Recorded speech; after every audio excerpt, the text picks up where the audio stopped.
तो पब्लिक आज हम सीखेंगे कि क्लास कंपाइलेशन और एग्जीक्यूशन कैसे होता है। ठीक है, तो देखो सिंपल सा मैंने एक फाइल बनाई है पब्लिक क्लास, ठीक है, और इस क्लास का नाम है pr। और ये कुछ अभी आप इसे समझ सकते हो, ये अब मैंने ये दबा दिया और ये आ गया आपके पास। क्या क्या भैया बस ये बताओगे आप? ये तो मैं भी कर लेता।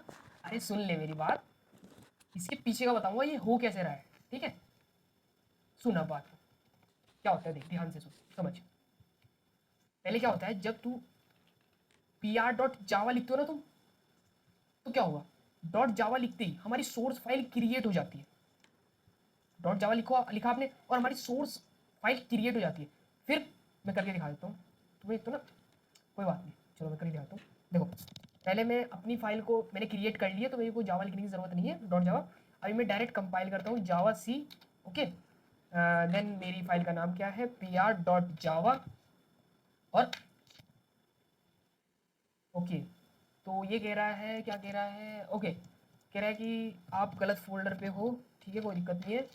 तो हमारे क्लास का बनी हुई है जावा के अंदर, तो चेंज कर लेते हैं जावा, देन एरे लिस्ट। देन अब चेक करते हैं जावा, जावा सी pr.java। ओके क्या हो रहा है मेरे हाथों को, ओके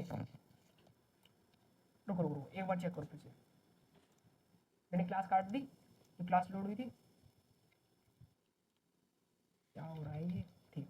अब ध्यान से देखना पब्लिक, मैंने क्या लिखा, जावा सी मीन्स जावा कंपाइलेशन। ठीक है, फाइल का नाम क्या है, pr.java।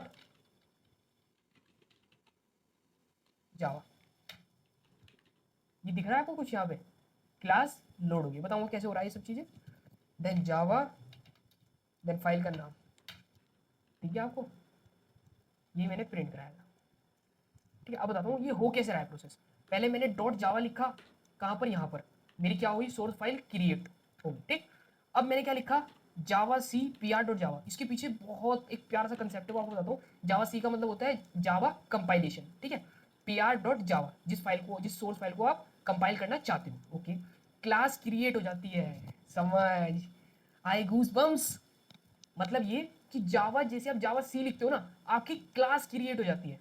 क्या क्रिएट हो जाती है, क्लास। ये आपने भी चेक करा होगा, अभी देखा होगा। ठीक है, उसके बाद क्या होता है, चेक अगला प्रोसेस क्या होता है, इस जो क्लास क्रिएट होगी वो क्लास इंटरप्रीटर के पास जाती है, और वो इंटरप्रीटर क्या करता है, उस क्लास को लोड करता है। ठीक है ठीक है, देख देख देख देख देख ध्यान से देख। डॉट जावा लिखा, सोर्स फाइल क्रिएट होगी। ठीक है, ये सोर्स फाइल क्रिएट होगी। उसके बाद जावा सी, फाइल का नाम लिखा, कहाँ गई ये फाइल, जावा सी, फाइल का नाम लिखा, क्या हुआ, जावा की फाइल, जावा सी से क्या हुआ, जावा की जो फाइल थी वो कंपाइल हुई और वो उसकी एक क्लास क्रिएट होगी। देन उस क्लास को मैंने भेजा इंटरप्रीटर के पास। देन उसके बाद क्या हुआ, इंटरप्रीटर ने उस क्लास को लोड करा। ठीक है, अब समझ आ गया क्या हुआ, इस क्लास को लोड कर दिया था, इतनी बात होगी थी, यहां तक की कहानी पूरी है। ठीक है, अब उसके बाद क्या हुआ कि क्लास को इंटरप्रीटर ने बाइट कोड में कन्वर्ट किया with the help of interpreter. लिखा ना कि क्लास को बाइट कोड में कन्वर्ट किया जाता है इंटरप्रीटर की सहायता से। ओके, देन इस बाइट कोड को बिट कोड में कन्वर्ट किया जाता है with the help of interpreter.